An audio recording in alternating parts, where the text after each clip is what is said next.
Thank you very much. Good evening, everyone. My name is Gabe Corredor, Regional Director of Operations at Enlivenment, which has recently acquired Dover Place Assisted Living. And today I'm accompanied by our Regional Director of Care Services, who represents the clinical side of our operation, our Regional Director of Sales and Marketing, and our Regional Director of Facilities, who spends his time looking at the physical plants of our communities. Thank you very much for attending this town hall that we've organized for employees, residents, and family members associated with Dover Place. And the goal tonight is to address any concerns you may have as we proceed with the acquisition and integration of your community into our portfolio. I'm going to be taking some questions in a moment, but for starters, I'd like to communicate a few core messages with you. The first is that acquisitions and changes like this can be very scary. They're scary for our customers, they're scary for employees, they're scary for the families of our customers and employees. And one takeaway that I would like for you to walk away with is that for the time being, it's business as usual. We don't intend on changing anything that's already working, but we are looking to learn where we can improve. We recognize that this is a community. Excuse me. Yes. Sorry, I've been working here for 14 years as a chef. I'm making $18 an hour, and I haven't gotten a raise. How are you going to help me? Absolutely. Thank you. That's a wonderful question, and I'll be happy to respond to it right after. We absolutely have that covered in the agenda today. So if you wouldn't mind, Chad, is it just to give me a couple of minutes? Let me get through these points, and I will pick up where you left off. Does that sound okay? Excuse me, I'm Yes? in this facility. She's been put in a room with a window that looks onto a wall. There's no sunlight coming in. It's depressing. And I've mentioned this several times to people and nobody listens. She's still in that miserable room. Absolutely. Thank you, sir, for that. So here's what I'd like to do over the next couple of minutes. I have a couple of points that I think will help frame the conversation that we want to have with you tonight. Tonight, what I really want to get across is we want to explain what the next several few days are going to look like. Excuse me. Yes. I have to. You just back up a little bit. You said for the time being, things are going to stay the same. Yeah. Yeah. How long do you mean it's going to stay the same for the time being? I mean, how long do we have to wait before everything changes? Yeah, no, absolutely. I love that people are participating. Seems like it's going to be a very animated evening. Hi. I've got something as well. My name's Alex. My dad is a resident here. We've been asking for my dad's shutters to get installed for the last 3 months, and we have not had anyone get to it. What can you do about this? Yep.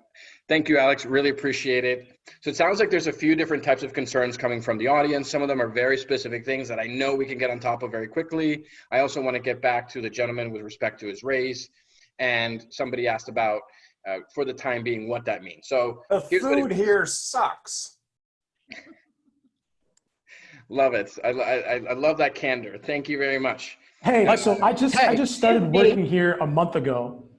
And I just got this job. I've been looking for jobs for months. I finally started here. I'm excited to come to work and help all these people out. And now we're acquired, and you're talking about the time being. I'm concerned for my job. We're in the middle of a pandemic. I don't know where I'm going to find work. What are we going to do about this, man? You're just buying stuff to increase profits. Look at your suit. Your suit's so nice, right? What is that going to do for the rest of us? Let him have a chance. Let him have a chance to say what he's got to say, and then we can ask all our questions. Otherwise, nobody's going to get any questions answered. So let's let him speak, and then you can ask your questions. Thank you, everybody, and thank you to whoever said that. Really appreciate it, and glad that people are here. We are here to get these things resolved. So let me first get a couple of things out, then I want to loop back to all your questions. So for starters, like I said, it's business as usual. We don't intend on changing. Actually, you know what? I'm sorry. I'm with the last speaker. How can it be business as usual? I'm with the last speaker. How are you going to make sure our loved ones are kept safe during COVID? How will you make sure no one else contracts COVID in this building? That's a very legitimate question, and you know what? Listen. Every time I come to visit my grandmother, she has cuts and she's not taken care of well. So I would like to know, what sort of precautions are you putting in place to make sure she's well taken care of? Thank you very much. Okay. All right, guys. So first of all, I love the enthusiasm. Love that everyone is really chiming in, but I think it'll be helpful for everyone if I get through a couple of prepared remarks, and then we'll loop back and answer your questions. So as I was saying, business as usual. What does that mean? If you're an employee and you just joined us, if you're a member, if you're a resident of the community and you just moved in, chances are, look, you didn't ask to be acquired. And I get that the change is very scary. So here's a couple of guarantees that we make to all of the communities that we've acquired. First of all, we're not changing anything with respect to the staffing. If anything, what I'm not hearing is, what are you going to do for my grandpa? He's out here texting me every night, telling me that he doesn't have any food to eat. He's hungry. You guys only give him bread and a bologna sandwich. This is worse than hospital food. This food's worse than a hospital. Hey, as the like a prison. I take offense to that. At least you get discharged from a hospital. Just the staffing. There's no staff there on the weekends. I go there to see my aunt. She's lived there for 14 years. Everything was great until this Enlivenment acquisition. And now no one will listen to me when I tell them there's no staff on the floor on the weekend. Things have changed. You have to acknowledge that. What are you going to do about it? Yeah. Okay. All great questions, guys. So here's what we're going to do. So we're going to talk about the staff that we have in place. Nothing is happening with respect to people letting go. I know that there were some current concerns about the pandemic. If anything, senior living in this environment is a great place to be because we need to improve our staffing. So we had a couple questions around staffing. The way the staffing works in our facility is that we look to the state regulations with respect to staffing standards, and we actually increase it. We staff more depending on the level of care that the residents need. The more care that they need, the more that we staff. So I'll be happy to look at the staffing patterns for the weekend and make sure that we have appropriate coverage. In fact, we certainly hold ourselves to a really high standard when it comes to staffing, because we realize that these are the folks that are taking care of grandma and grandpa, mom and dad. So we place a lot of emphasis on that. But you guys buy homes and then let people go. That's what your company does. Yeah, I mean, look, there's no doubt that we are a for-profit company, but at the same time, we have a track record of managing operations both on a mission and margin. And you guys may have heard that in the past, but here's what it means. First, let me tell you a little bit about the history of Enlivenment, which I think will be helpful. Enlivenment is a company that's been undergoing a transformation over the last 5 years. We started the company 30 years ago, and we were one of the first original assisted living operations in the country. We focused on small, rural, and suburban markets. We wanted to create a senior living community for the people that lived in the neighborhood, for the teachers, for the police force, for the firemen and all I hear is that you have enough money to feed my grandpa. That's all I'm hearing right now. You can feed my grandpa, or you could pay your CEO millions of dollars, but you can't feed my grandpa. What's going on here? Yeah, nice shirt. So let's talk about that. Addressing our questions. We are not addressing our questions. This is all they're interesting, but you're not addressing our concerns. You're talking about being on mission and on margin. I just want to know I can afford to buy margarine for my family. What are we going to do about this right now? Yeah.